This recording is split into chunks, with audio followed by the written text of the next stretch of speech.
నమస్కారం. నా పేరు కొనతం చంద్రశేఖర్, ఏపీ దివ్యాంగ సంఘాల జేఏసీ రాష్ట్ర అధ్యక్షుడిని. ఈరోజు చిత్తూరు జిల్లా కలెక్టర్ సుమిత్ కుమార్ ఐఏఎస్ గారికి చిత్తూరు వికలాంగుల సంక్షేమ శాఖ ఏడీ కార్యాలయంలో జరిగినటువంటి సుమారు ₹1 కోటి పైగా అవినీతి అక్రమాలపై జిల్లా ఉన్నతాధికారిచే సమగ్ర దర్యాప్తు చేయాలనేటువంటి డిమాండ్తో ఈరోజు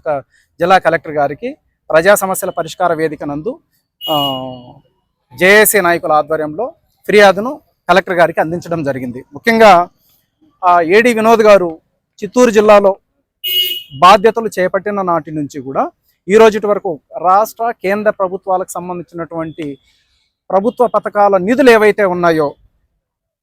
NMBA నషాముక్త్ భారత్ అభియాన్ అనేది ఒకటి, మరొకటి NAPSRC national action plan for senior citizen, ఈ పథకాలకు గాను కేంద్ర ప్రభుత్వము రాష్ట్ర ప్రభుత్వాలు లక్షలాది రూపాయలు ఏదైతే డ్రగ్స్ మత్తు పదార్థాల నివారణ కొరకు ప్రచార అవగాహన కార్యక్రమాలు, అదేవిధంగా వయోవృద్ధులకు సంబంధించినటువంటి వారి యొక్క హక్కులు చట్టాల విస్తృత స్థాయిలో ప్రచారాలకు అవగాహన కార్యక్రమాల కోసం కేటాయించినటువంటి నిధులను మరి మా వికలాంగుల సంక్షేమ శాఖకు సంబంధించినటువంటి అధికారులు ఎటువంటి అవగాహన కార్యక్రమాలు నిర్వహించకుండానే ఇతర శాఖలు ICDS డిపార్ట్మెంటు, పోలీస్ డిపార్ట్మెంట్ వాళ్ళు నిర్వహించినటువంటి కార్యక్రమాలలో మా ఏడీ గారి కార్యాలయానికి సంబంధించినటువంటి కింది స్థాయి సిబ్బందిని హాజరుపరిచి వాళ్ళు పాల్గొన్నటువంటి కార్యక్రమాల ఫోటోల ద్వారా అప్లోడ్ చేసి ప్రభుత్వానికి తప్పుడు నివేదికలు సమర్పించి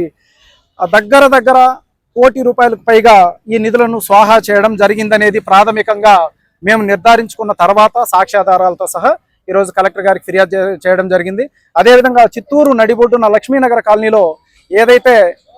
ఓల్డేజ్ హోమ్ వయోవృద్ధుల శరణాలయం ఏదైతే ఉందో అక్కడ పార్కు, వాకింగ్ ట్రాక్ లాంటివి నిర్మించినట్లుగా అక్కడ కూడా దగ్గర ₹3 లక్షల పైగా ఈ అమౌంట్లు ఏవైతే ఉన్నాయో ప్రభుత్వ ట్రెజరీ నుంచి ఏడీ కార్యాలయ సిబ్బంది ఎవరైతే ఉన్నారో ఆ సిబ్బంది అకౌంట్లలో జమ చేసుకుని,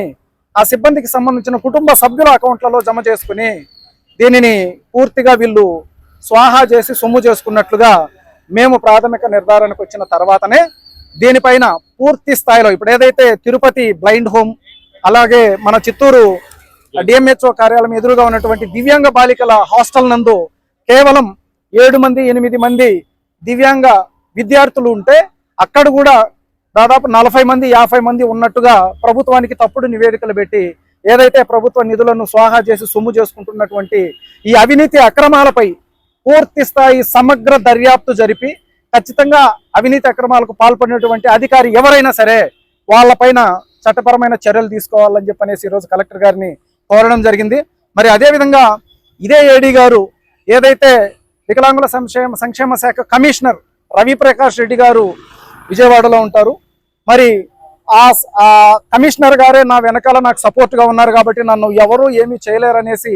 బాహాటంగా అందరితోనూ చెప్పుకోవడం కూడా గమనార్హము. మరి కమిషనర్ గారి అండదండలతోనే ఇటువంటి అవినీతి అక్రమాలకు పాల్పడుతున్నారా అనేది కూడా మాకు సందేహంగా కలుగుతా ఉన్నది. మరి అదేవిధంగా తిరుపతిలో కమిషనర్ గారికి సంబంధించినటువంటి ఏదైతే నూతన మల్లంగుంట వెంచర్లో నూతన గృహ నిర్మాణం జరుగుతూ ఉందో ఆ నిర్మాణానికి కూడా ఈ ప్రభుత్వ నిధులు ఏదైతే స్వాహా చేసి సొమ్ము చేసుకున్నారో ఈ నిధులన్నీ కూడా ఆ గృహానికి కూడా అక్రమంగా దానికి ఖర్చు పెట్టినట్లుగా కూడా మాకు తెలిసింది. కాబట్టి ఈ విషయాలన్నింటిపైన పూర్తి స్థాయిలో సమగ్ర విచారణ జరపాలని చెప్పి జిల్లా కలెక్టర్ గారిని కోరాము. అలాగే ప్రిన్సిపల్ సెక్రటరీ ఏదైతే ICDS వికలాంగుల సంక్షేమ శాఖకు సంబంధించిన ప్రిన్సిపల్ సెక్రటరీ ఎవరైతే ఉన్నారో ప్రిన్సిపల్ సెక్రటరీ గారికి, ముఖ్యమంత్రి గారికి కూడా ఈ విషయాలపైన మేము లిఖితపూర్వకంగా ఫిర్యాదు చేయడానికి సిద్ధంగా ఉన్నామని తెలియజేస్తున్నాం. నా పేరు మురళి,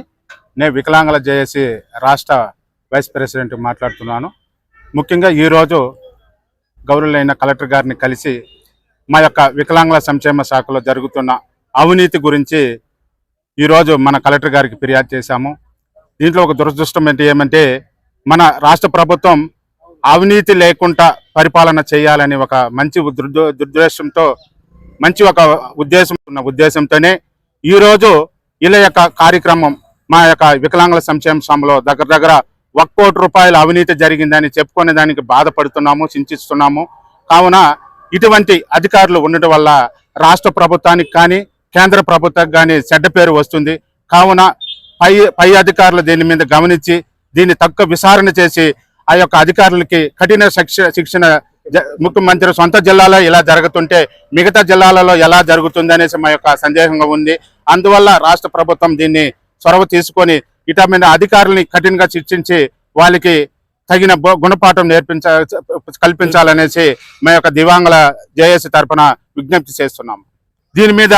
మన కలెక్టర్ గారిని జేసీ గారికి ఫిర్యాదు చేశాము. వారు తక్షణమే సానుకూలంగా స్పందించి వెంటనే దీన్ని విచారణ చేసి ఎటువంటి అధికారి ఉన్నా తప్పు చేస్తున్నా కంపల్సరీగా సమగ్రంగా విచారణ చేసి వారి మీద కఠిన శిక్షలు తీసుకుంటామని చర్యలు తీసుకుంటామని సార్ గారు హామీ ఇచ్చారు.